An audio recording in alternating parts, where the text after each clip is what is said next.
X-File vibe. And where did you record that? The song? No, okay, well, not okay, the song. Yeah, where did you record the song and the video? The song, a lot of it was at home and at my parents' house. Okay, in BC? Um, yeah, in BC, like Vancouver and Gabriela Island. Oh, And yeah, pretty much all like DIY. And the only thing we realized we needed an actual studio for was drums.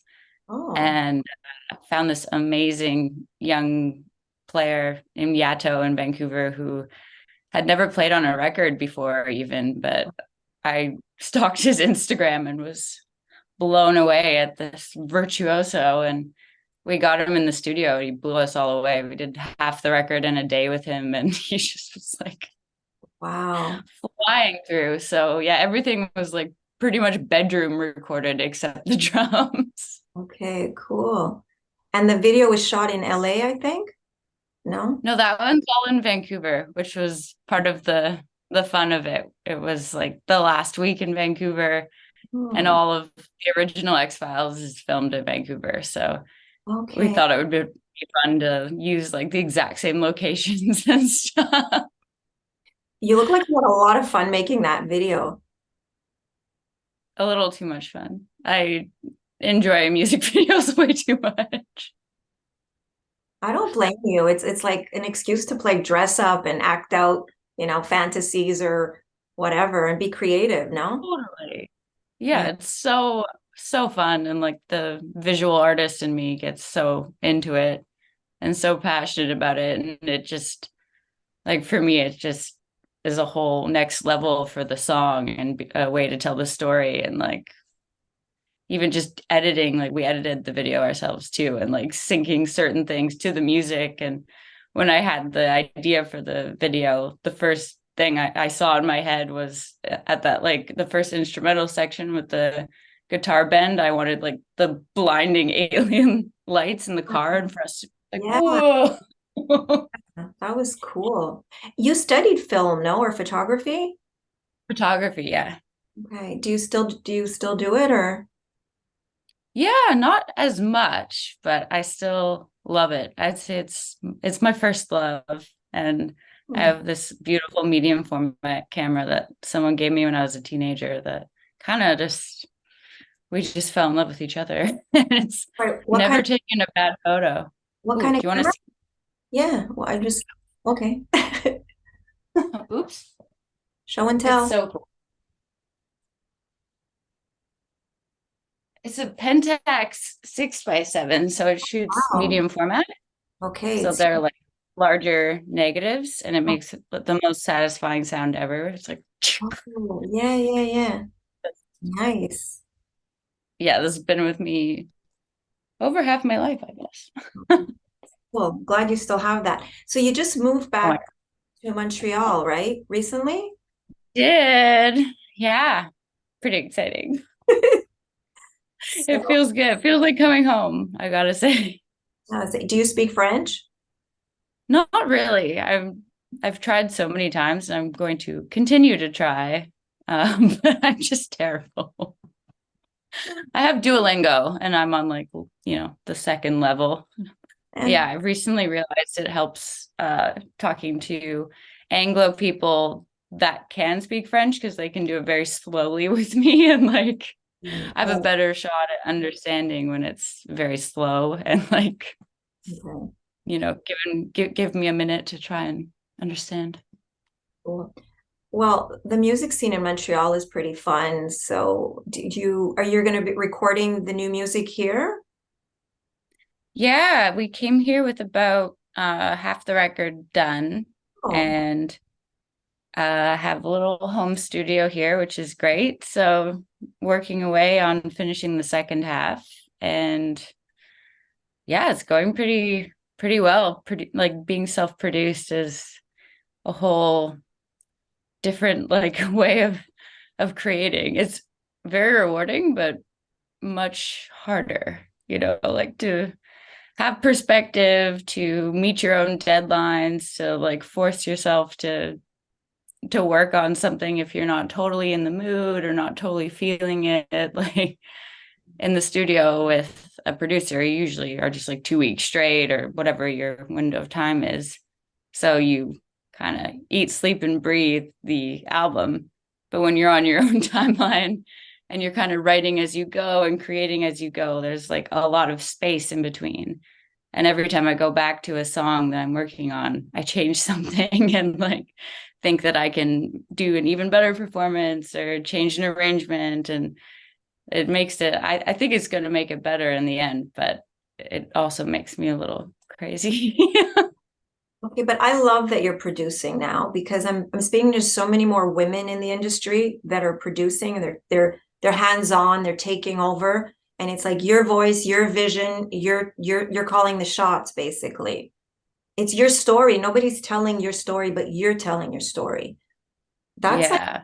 that's like a whole new level. And as I said, more and more women are doing that now. As before it was, you know how it was, right? You'd be in a studio and everyone's telling you what you're going to wear, how you're going to sound, what you're going to say, and Oh, yeah. right? Yeah. And it's still like crazy to wrap my head around that change because it has happened. And because most of my career up until now was exactly like what you're saying, a room full of men that I'm trying to fight for my ideas, for my vision, which I happy to do. So like I will fight hard. But they'll tell me like, well, how many gold records do you have, sweetheart? And like say I'm really stubborn and like, oh, I'm sorry, I thought you wanted a career and things like that just make you feel terrible about yourself.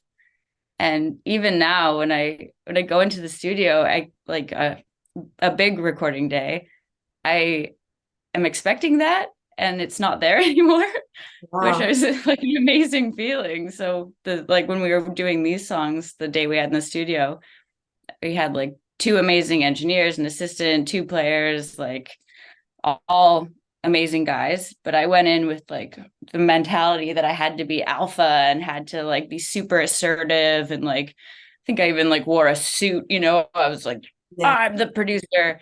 As soon as I got there, they're all just like, what do you need, boss?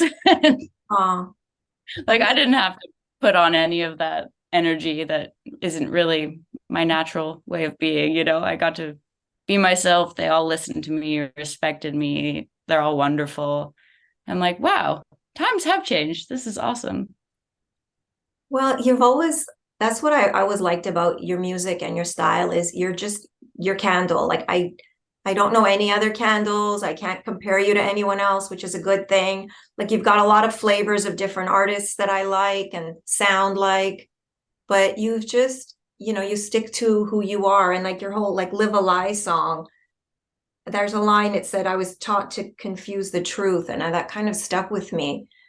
And I'll just say this and then I'll let you talk because I really thought about it a lot. I think for myself anyway, you get to a certain point in your life where you're conditioned or you just believe all these things. And then you just stop one day and you're like, wait a minute, like who said so? Or why are they saying this? Or right? Is that what happened to you? Or Yeah, exactly. Like I mean, personally, I felt that me and my peers were raised with this mentality of that you have to reach these certain milestones by this certain age, you have to make this amount of money, and like basically you have to kill yourself to get ahead. And if you're not like working until you collapse and like pushing your boundaries so hard, then you must not want your career, you must not want a home, you must like this very unhealthy mentality that is just even more wrong now because maybe it worked in my parents' day, but now, like after living in Vancouver too, I don't know anybody that owns a home. I don't know anybody that's like, like comfy financially unless they have a trust fund or like some crazy weird thing happened in tech or something. So I was just looking around like my peers in Vancouver and everybody just felt so bad about themselves. They felt worthless. They felt like failures. And I'm like, well, this can't be right if we all feel like this, like And so many times when I reflect on my own life and look at my own sad bank account and things like that, I'm like, I must not want it bad enough, or I must not be working hard enough. And I blame myself. And I've done all these, like cleaning lady jobs and nannying and all this stuff on the side just to barely make rent. And I'm like, something doesn't feel right here. I don't think this is It's not how this. we live. And Yeah. yeah, I was thinking, like, at the end of our lives, are we going to be thinking about all of this, or are we going to be thinking about people we love and the creative projects we did and experiences we had and our families? Like, that's what's important. And we kind of, I feel like as in a society, we've kind of missed that. We just stepped away from it and got lost. And I've been trying to, like, through that song, I was like trying to find my way back. So what finally, like what was the turning point, or what made you say, like, wait a minute, like, this is not right? Because a lot of people don't see it. Like, they'll be like, I worked in a big corporation for 12 years and I made good money, and I was Yeah. miserable, like miserable, and I was getting sick all the time, and Yeah. I can't do this anymore. I just can't. Like, what's going to happen to me? Who's going to take care of me? Like, do you know what I'm saying? So did you have like a moment where you just said, okay, wait, I can't do this anymore? Like, did something specific happen, or it just over time? It wasn't exactly specific. It was really just like conversations with every single one of my friends that had either had mental breakdowns or were on the verge of breakdowns, or, taking antidepressants and anti-anxiety medication just to go to work because it felt so wrong and exhausting to be there. And just seeing like the collective grief in Vancouver and stress and misery. And I was like, this is awful. This is so backwards. And a lot of And then, addictions. yeah, and then a lot like in the bridge section, where I kind of turn it back onto myself. It's like I also was reaching a point where I didn't want to fight anymore. And the line, like, I don't want to save the world, it doesn't want to save me, felt like why even try? There's no place for me to succeed in this society the way it is right now. Like, I don't have a chance. So it makes you want to just give up, which is not a good feeling Oh, I to know. live your life by. But when everything feels impossible, when you're looking at your life with your partner, by yourself, whatever, and you realize you're never going to own a home, like you're never going to like have property, like you can barely get groceries, like it's a very discouraging feeling. And realizing that I was not alone in that feeling at all was basically what inspired the song. Like, it was just so much sadness, and it seemed such a stupid way to live. Yeah. Don't say you're never going to own a home, because you don't know. And, I mean, yeah, Maybe. still young. You never know what's going to happen. But I know but Never know. times are different. I saw you. It's funny because you were talking about everyone's on antidepressants. I saw you at Cafe Campus a couple of years ago in Montreal. And I remember you you were so funny because in between the songs, you would start talking about stuff. And then you even, like, you were talking, no, it was cool. I remember it was very endearing and very genuine. And then at one point you stopped because you needed to drink something, because you said that you were on antidepressants and they were making you very thirsty. They were giving you dry mouth. Do Did you? you remember? I mean, I don't know if you remember. I just remember, like, you were like, I do remember. that I've never heard, like, actually, no, I did hear another person say that once, but usually not during a live performance. It's hard to be a truthful artist when everything is so set up for you not to be, right? Yeah, and like with that show, I do remember that because I remember I asked the audience who else was on antidepressants, but I'm like, I for one, I'm not ashamed of it. Like, I've had mental problems. Like, I've had problems with depression, with panic disorder, with PTSD, and like that also is why I can write some songs about some very heavy subjects that connect with people going through similar things. Like, I'm not I'm not ashamed of it. And it is, it is something that I think so many people are going through right now. So I'm like, as you now know, I'm quite an open book about it all. It's better in that way that no one can, ever blackmail you or threaten to expose anything because it's like, here it is, right? Oh, Yeah, totally. I follow it's kind of off track, but I don't know. Do you listen to any podcasts?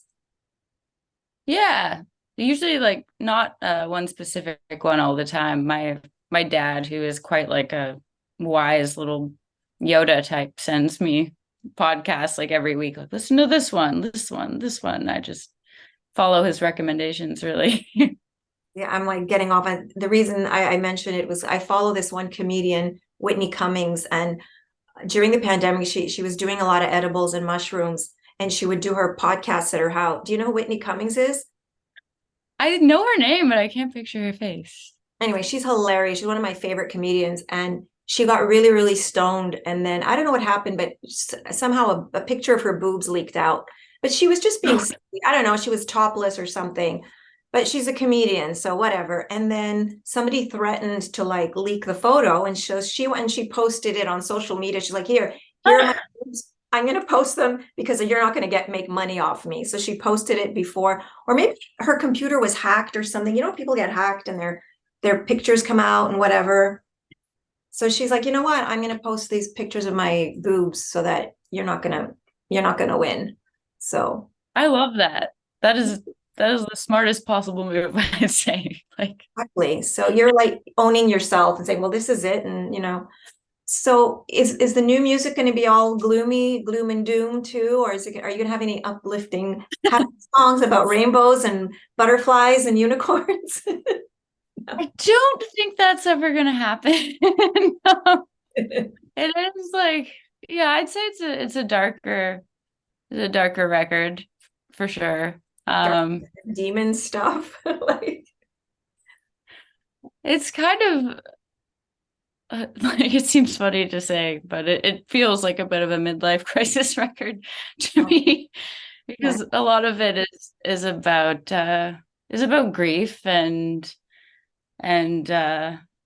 trying to accept the reality of things that like for me is coming like I'm in my 30s now and I'm having a lot of these realizations with my health. And as you know, I have endometriosis, I have migraines, I have all these things, and I was kind of in denial about them like all through my 20s, like I can beat this, I can beat this. And now I'm in a position where I'm having to accept a lot and say goodbye to a lot of dreams and things that I wanted to do and a life that I thought I could have, even things as simple as like I was very athletic as a kid. I competed a lot in gymnastics. I was very physical, and I have days now I can't walk. It's just the reality. And I have to take a lot of medications and see a lot of doctors, and it's kind of just like a lot of the album is just a reflection on that, on like accepting that not everything that you've planned for yourself in your life and this whole map that you've got ahead of you is possible. And then like trying to find the balance of how to still be happy and be okay with yourself and your life when it's not really what you want. So there's a lot of like definitely a lot of tough subjects, a lot about chronic pain, a lot about mental illness in myself and people around me that I've tried to help and tried to rescue, and I'm sure a lot of that came out of COVID, which was a very horrible experience for us all, but just so much changed within those few years where a lot of things that felt like this close away, just suddenly were impossible. But okay, I'm not going to get all Oprah-y, but I find life, you have these like ups and downs and then ups and downs, like very roller coaster-ish, you know what I'm saying? And then sometimes, I mean, you don't know though. You don't know. No.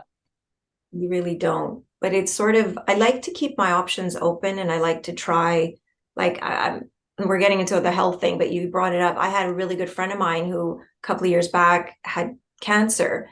And she not only did chemo, but she did alternative stuff, like all diet changes and, the hot and the cold, like taking like ice baths and then going in sauna. Like she did everything that she could possibly try. She would even she would drive all the way to Cornwall to do this vitamin C treatment via IV because they don't do it in Quebec. She found every natural path and like she just went everywhere. So I believe here I'm going to quote some X-Files for you. The truth is out there. So like if you look for solutions, you could sort of, I don't know all your medical history, but like I said, I'm open to like natural stuff and trying everything if regular medicine doesn't cut it. Yeah, and I think like for me personally, it's finding that healthy dose of hope that isn't going to break your heart if it doesn't work. But if you abandon all hope, you're kind of setting yourself up for a very miserable existence. So just even this week, I tried acupuncture for the first time with an amazing woman that has helped other women I know with endometriosis. And I still don't know if it's going to work, but I had such a great experience with her, and we connected like very deeply and talked for hours. And Cool. just even the act of doing something to like, take care of yourself and work towards that goal of healing holistically, like just even that made me feel better, like mentally, and could trick my body a bit to like physically feel like I have a chance again. So Well, it's like, for me, it's a very fine balance of like, I don't want to be like, this is the cure, uh, but I also need to believe so I can keep fighting. I mean, the whole holistic scene is really happening now with acupuncture and a lot of mushroom stuff like psilocybin stuff and ayahuasca stuff. Like I've met, I mean, we'll get into it another time, but I know someone now who does this whole ayahuasca ceremony and like this, the whole like people are like going and doing it and they're swearing by it. So who knows, you know? Yeah, my sister did it recently. It sounds crazy. No way. Where did she do it? Because you can't do it everywhere. Or is it a secret? Oh, no, I can't remember. She hiked up one of those like pilgrimage mountain type things and did the whole experience with a proper like Yeah. shaman guiding her through the whole thing. And she said it was pretty life-changing, Wow. Why as I not? imagine it would be. I want to try that one day. I don't know. Me So too. I'm terrified, but me I, too. I think the worst thing, well, not the worst thing, but I saw Chelsea, Chelsea Handler. She did a thing. She did it and she filmed it. I think she barfed a lot. Like I think the worst thing is either you're gonna Yeah. start puking or the other thing or poop in your pants. Yeah. Either way, it's gonna come Or out some. both at the same time. It's like a nice cleanse. Lose a few pounds at the same time. I mean, we'll just, Perfect. it's win-win. So I don't know. I'm always fascinated by that kind of stuff. I'm getting off track, aren't I? We're supposed to talk about the music. This is how we are. You and I could probably talk for like 12 hours and be like, Oh, what were we supposed to talk about? we didn't even get into other stuff yet. Okay. So on this new album now, you're going to be finishing it up here in Montreal. Yeah. And your guitarist and your dude is Jeff, right? Jeff Mitchell. Yeah, Mhm. And he moved with you here. he did. Yeah. I kind of was so fed up with Vancouver that I was like, I'm going. And we had a big moment for us as a couple and a band where he's like, me too. And we went for it. We had to go to LA first and shoot videos coming out next year and get rid of everything we owned. And it was Yeah. total chaos. And we were very, very busy, like studio, videos, moving, shipping, selling. And then we got here and it felt good right away. And the mentality here is so different. People are very into collaboration, much more open to creative projects. And I do think a lot of it is that the cost of living is much more affordable here. but you don't see that as often in Vancouver of people that just want to collaborate, just create cool music, a cool art project, something like that. They have to ask about like money and deadlines and things because they're just trying to survive. Yeah. But as soon as we got here, like everybody that we know and people we're meeting are all like collectively sharing and collaborating, and it's such a like this is why I fell in love with Montreal in the first place. It has that, it's like it's an artist's dream to be here, really. It is. And now I forgot what I was going to ask you. Well, that's why I said LA. I thought you shot the video in LA because your Instagram is really fun to follow. And I think All you, over the place. yeah. And then I was like, oh, we have a few things in common. Like you like old muscle cars. That was my first time driving. You mean just driving, or do you have a license? Oh, okay. No, I and thought, that big car, that was hard. I was like, what was it? It was like a 70 something, or do you remember? No? I don't remember. It was such a cool location, though. It's this Four Aces movie ranch in Palmdale. Yeah. And it's kind of like a Tarantino dream or something. Like it's all a bit one big movie set, but it's a diner, a bar, a motel, a gas station, like all in one, and they're all set dressed like very vintage, very stylized, very cool, and then you can pick a car as well. So Okay, okay. whoa, it was stunning. We didn't want to leave. Like, we should just stay here for a month and make cool videos. Wow. That sounds like so much fun, actually. I Oh like yeah, so cool. wow. Okay, I thought you were into old cars. I saw them on your thing and I was like, oh, she likes cars. Okay. Well, I do, but I don't know anything about them, and that was my first time driving one. So you have a new, so that music video is going to be released when you release the next single off the album, or No, that one's going to be in, I believe, late January. We thought it was going to be the next one, but the industry now, it's so many things change so quickly, and there's all these rules that, of course, you don't have to follow the rules, but recommended rules, especially if you're independent, which I am now, where like you shouldn't release a song in November, basically, because it's too close to Christmas, which seems strange to me also, like November.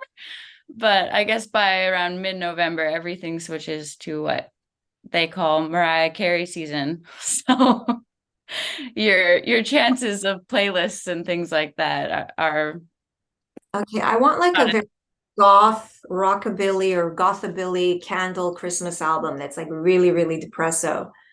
I would buy that.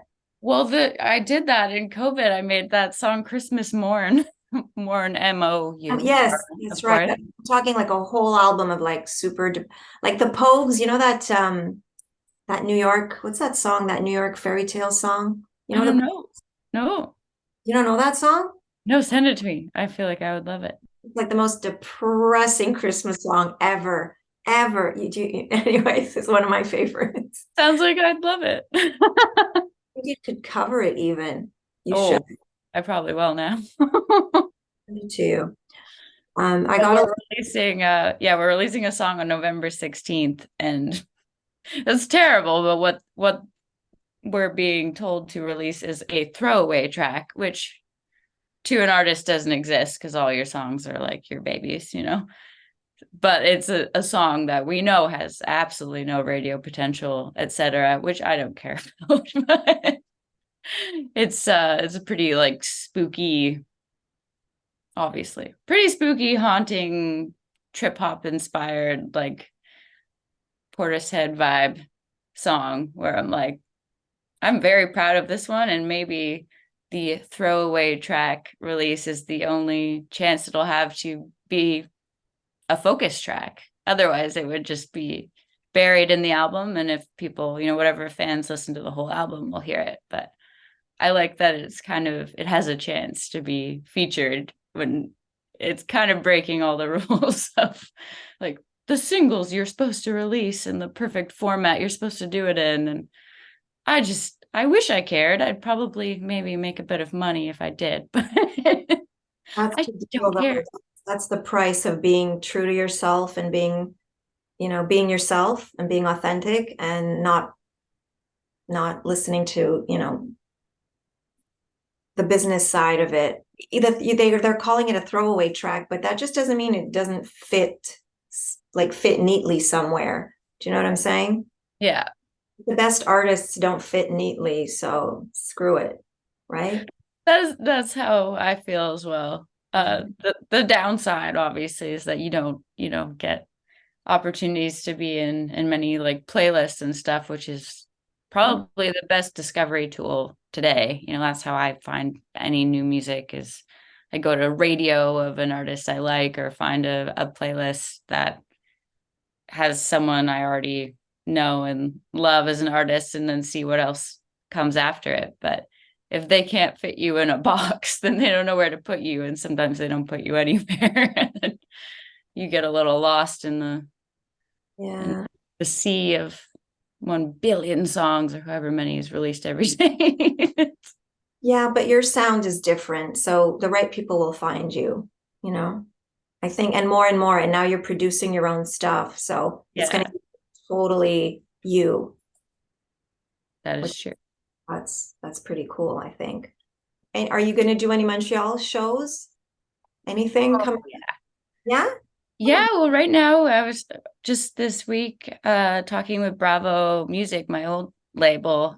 We might do a 10-year anniversary of In Flames and do that whole show, which would be very fun, very cool. And then probably won't do a full headline show until the album's out in the spring, Yes. and then do a tour around that, which should be really fun. But I still, yeah, I have yet to like figure out how the live show's gonna work now. And as always, trying to bring it to life with the resources that you have is hard. Well, I'm gonna have to do backing tracks for the first time. I remember when I saw you at Cafe Canvas when you came out to a track of your own song, and I was Did like, I? yes. Do you remember? No. And I was like, That's really funny though. who does that? I thought it was really funny. I just remember that you came out and there was a track playing. You know how like artists will come out and they'll be like right before they come out, there'll be like other music playing. It was a track. And I was like, oh, that's ballsy. I think she's gonna produce one day. That's really funny. I'm glad I did that. Oh yeah, I do remember that. It was because Jeff and I were so proud of the Inferno project we did, where we redid some of the songs. The most of Set the Fire is like very Motown, which was the point. Wanted to make like a classic Motown inspired album, and then we reimagined some of these songs, and same kind of problem of getting lost in the sea of algorithms. We weren't allowed to release them as focus tracks because technically they were already released. Oh. But I was like, but they're not. They're totally different versions. They don't even sound the same. But So we're like, well, what if we walk on stage to one of them every time? So at least people can hear it that way. yeah, that's it. That's cool. Well, once you're the producer though, then you don't just get the control, but you get the money too. So, right? Yes, I swear there's money in the industry. First you get the money, then you get the power, then you get the women. Is that from Scarface? I don't know. I feel like that's a rap song to it. I think that's like a Lauryn Hill song. No, that one's first you get the money, then you get the power. Keep your eyes on the final hour. That's Lauryn Hill, but she got it from Scarface. Yeah. Thank you for rapping for us today. No, I appreciate it. wait, edit. Mm-mm. That's one of my favorite albums, though. That Miseducation of Lauryn Hill, So good. right? It Yeah, is. I listen to that often as I have most of my life. What else do you listen to? We'll talk until we get kicked off, okay? And then in the next few minutes, we'll end it awkwardly. What are you listening to now? I gotta say today, I am in need of new music because I am listening to what I always listen to, but I never get sick of, all my Nick Cave, Radiohead, Tom York. The new PJ Harvey record I think is awesome. And I love that she's like back on stage, back touring again. I would Yeah. die to see her play. She's I wonder if she's gonna come. definitely a hero. You went to see Nick Cave, eh? I didn't go this time. It was good. It was so good. Yeah. And Colin Greenwood on bass was just so like, it was kind of unnecessary but amazing.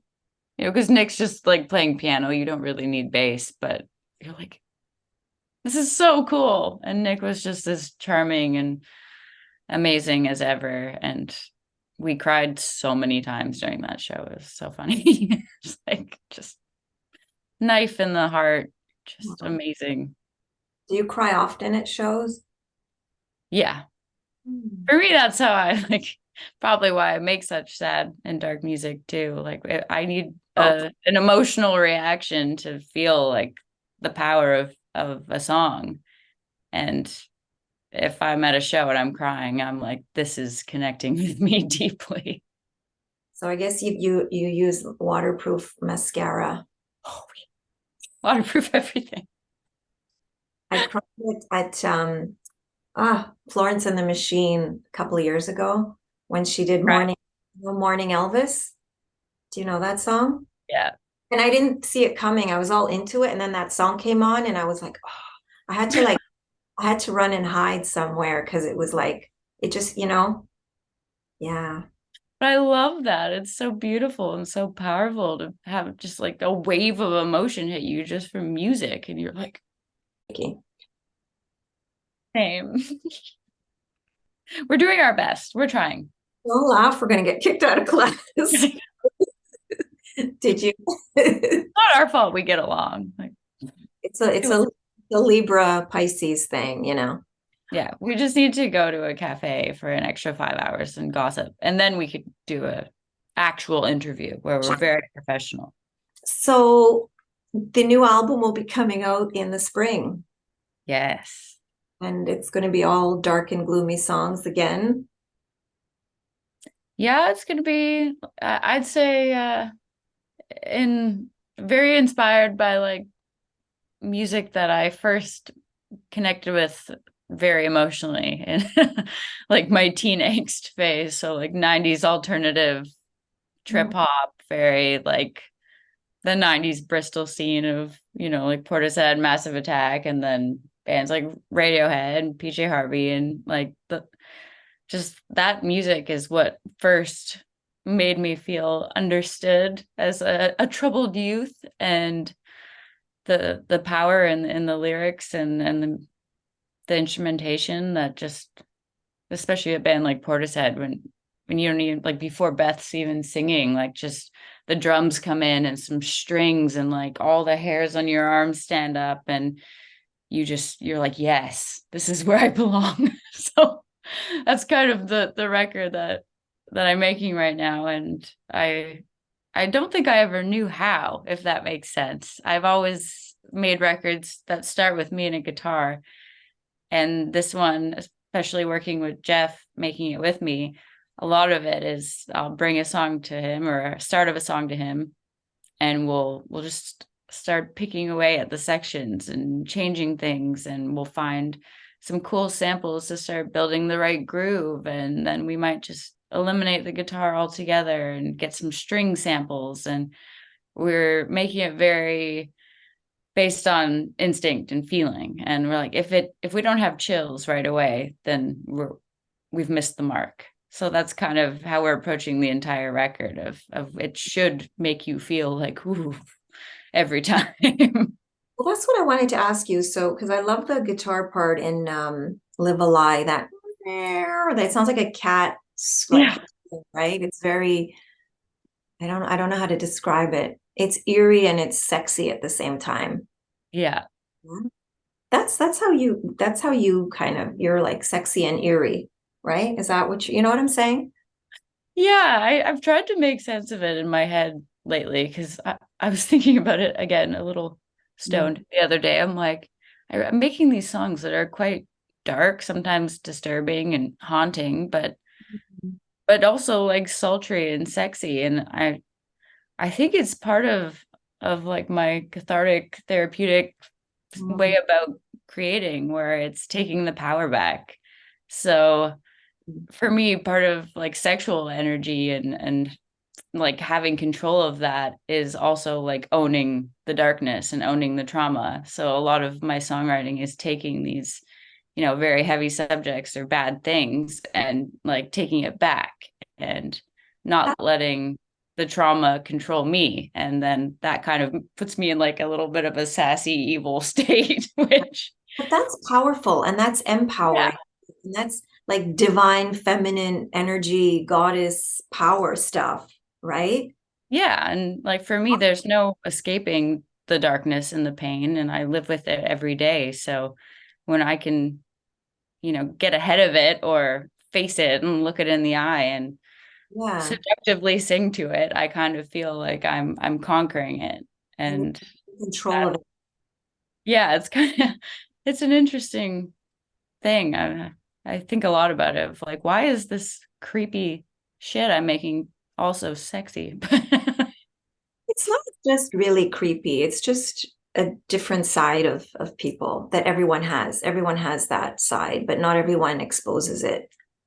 Yeah, and I like to do it just even in vocal delivery. Like there's so many, I can get easily overwhelmed in tracking vocals, and I like, here's the mic. I'd like to do it by myself, which takes way longer because I try so many approaches. I'm like, is this something I'm supposed to scream and you're supposed to hear the pain, or is it supposed to be breathy? Is it supposed to have a lot of vibrato? Is it supposed to be broken? And I try all these different deliveries and then go back and listen and kind of like rip myself apart of like No, but what I think is you're exploring and you're the producer, so you're allowed to do as many takes as you want and see what fits. a lot of takes. Yeah, but then you can always, remix and, come out with other, other versions and whatnot, right? Yeah.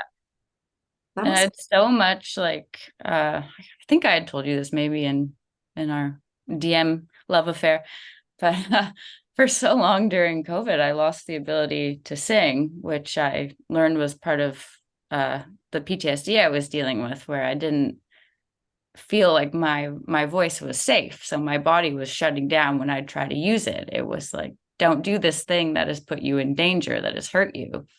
wow. And then even like way after that, which I'm still struggling with, but it's much, much better. I was throwing up every time I would try to sing, couldn't Oh, sing in front of anybody.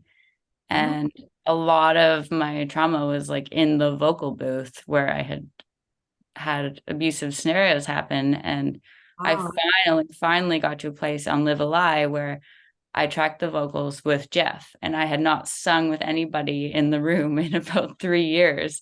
And this is my partner that I've been with for 3 years. And we finally got to that place together where I felt safe enough to sing with him beside me, but I still couldn't go in the booth. I was like, you engineer at the computer, I'm going to stand right beside you with the microphone. So there's something about being in the booth that I'm still like, it's still there. I can't do it. Talk about facing your demons, like you are like opening yourself and being vulnerable in a place that has caused you a lot of trauma. That's like, I don't even know how to phrase that. But it's just like what we were talking about with the songwriting. Like I'm way too stubborn to let that win. And I've had many people, especially my family, tell me like, well, why are you doing this? If you're physically ill every time you like try to make a sound out of your mouth. And I'm like, because I don't want it to win. Like I need to beat this, and this is not gonna be in control of me and my art for the rest of my life. I'm like, I accept the fact that I have trauma, that I have mental problems, and I need to get ahead of this. Like I need to work every day at feeling okay with who I am and with my demons and facing it head on. It's the only way. And it's a lot of work. I'm exhausted just listening to you. I know. Me too. Well, then I'm really glad that you sing. I'm Thank you. no, even though your songs are like really depressing, I'm so happy that you make me really sad. in a Good. good way. I'm glad to hear it.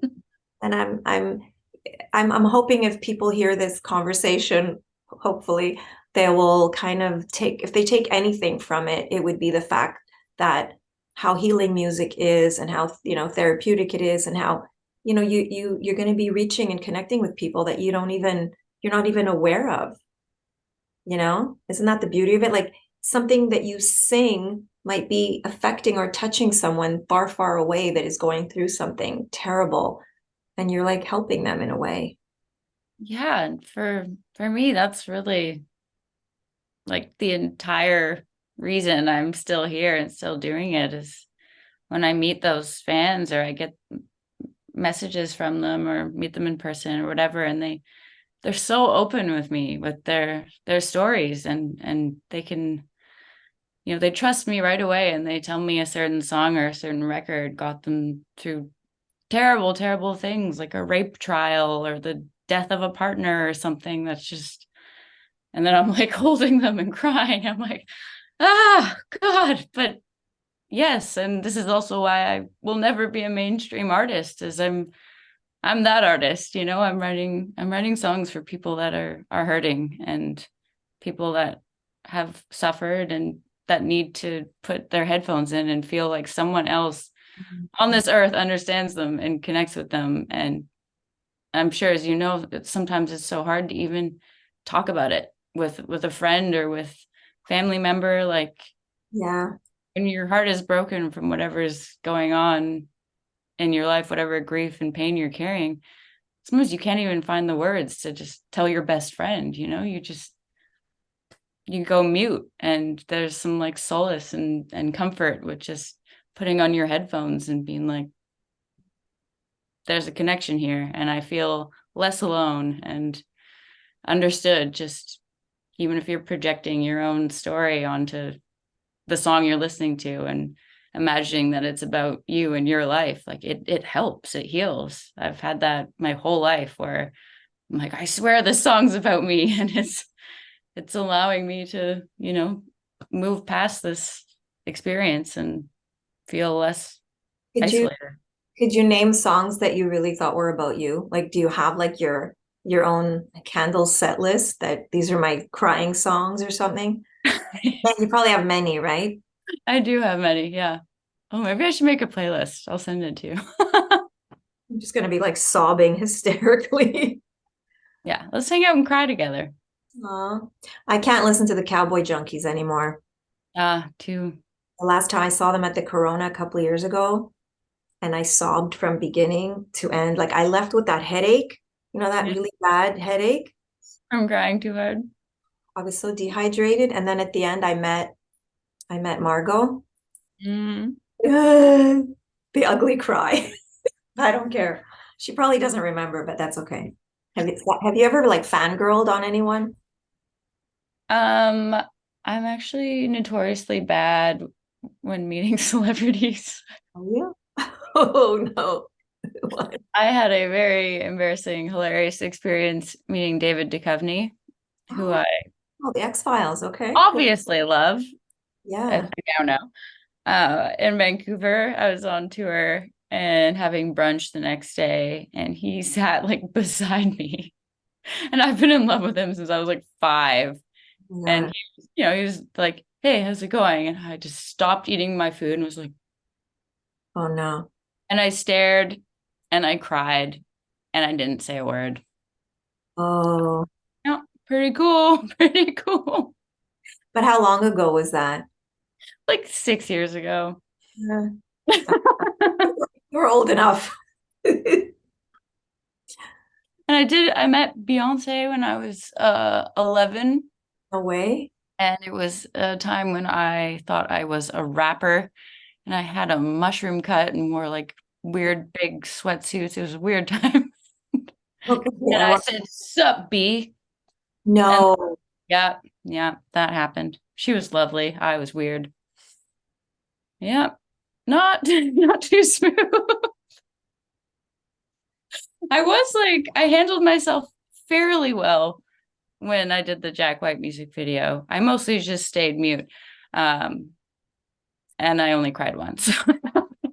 I love that video. And I love that album. I've seen him twice. I forget the name of that album. What's the name of that song? Inspiration. The Corporation? That's the one, right? It's so Yeah, like, so it's, cool. yeah, he's brilliant. Like He's so cool. I mean, he's an artist. Like I can't put him in a box either, right? I That's adore him. He's amazing. such a trip. Wow. I'm Yeah. glad our first meet, I'm glad that my eyes were closed because I may have had a panic attack otherwise, but I was kidding. I was in makeup and they told me to keep my eyes closed while they were letting something sit. And then I know the sound of his voice, of course. And I just hear him say, "Wow, you look amazing." And I also didn't know that the video had lines, and I'm not an actor, and I'm quite an awkward person, as you know. And I get handed a script, and next thing I know, they're putting a mic in my shirt, and I'm like, oh no. And the entire like first take, I was so worried that my heartbeat was gonna ruin the audio because it was pounding so hard. I thought it was gonna like boom, boom, boom, boom, and they were gonna be like, we're not picking up Candle's audio. I don't even remember your lines in the video.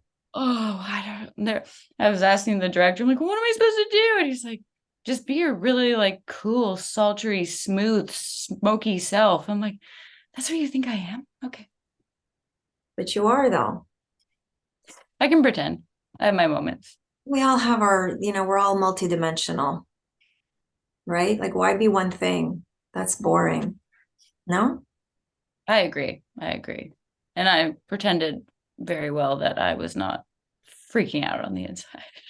Sometimes I'm weird. I met Kevin Hart a couple of years ago. He's really, Okay. really tiny. He's very tiny. Like Oh he's yeah. very small. And I was like, oh, look at you. And I was Oh no. like I was talking to him like you talk to a puppy or a baby, because it just came out oh, I wanted to like squeeze him. That's how Oh small it was. He had no. all these like big muscle like bodyguards all around him. And I was like, they're gonna kill me. But I couldn't help it. He's really cute. He's very cute. Yeah, I was like, oh, look at you. And my son was like, Ma. That's And almost as bad as my sep B. yeah, yeah. Like The same I world. want to just pick him up, and could you imagine? So I like often at bigger shows when someone's like, "Oh, do you want to come backstage and like meet the band?" I'm like, "No, No, I probably shouldn't. I'm gonna get weird." there should be like a series, like a YouTube series of you meeting people that you really, really like and just your reaction. I would watch it. It's so bad. Like even my sister dated Adrian Grenier for a while, and he's like the nicest, chillest dude ever. And I swear I was weird around him every single time. What's the name of that show? Entourage, Yeah. the Entourage guy. He's pretty. Yeah, he's so cool. He's so nice, and he's a musician too. And he had like a studio at his place. And he's like, "Kendall, you want to jam? Like, I'll go on drums." And I just like held a guitar and forgot how to play it. And was like, my sister's like, "What's wrong with you?" I'm like, Uh, "I don't know, lots of things." um, On that note, now that we know how cool we are, I'm sure I've done way more embarrassing stuff, but I can't think of them all now. But I know I'm like I've buried a few of those. I'm gonna edit these. It was lovely speaking with you for real. You too. We must get together in real life. Is there real life or are we living a lie? Both, Yeah. I could Right. argue. Do you want to get all deep again? No, we're trying to wrap I'm it up. Right. trying to be all witty. Mm. Sometimes it doesn't. But I'm looking forward to seeing you perform too. And you know what, when the new music comes out, I want to hear it like in person. I would love that. Yeah, we should do a listening party. Yes, yes. With famous people so we can get really Oh, awkward. No, just joking. nope, nope, nope, not gonna happen. So thank you again so much for talking with us, Kendall. And we'll Anything. add your link for Live a Lie, your very cool music video with the X-Files theme. And take care of yourself.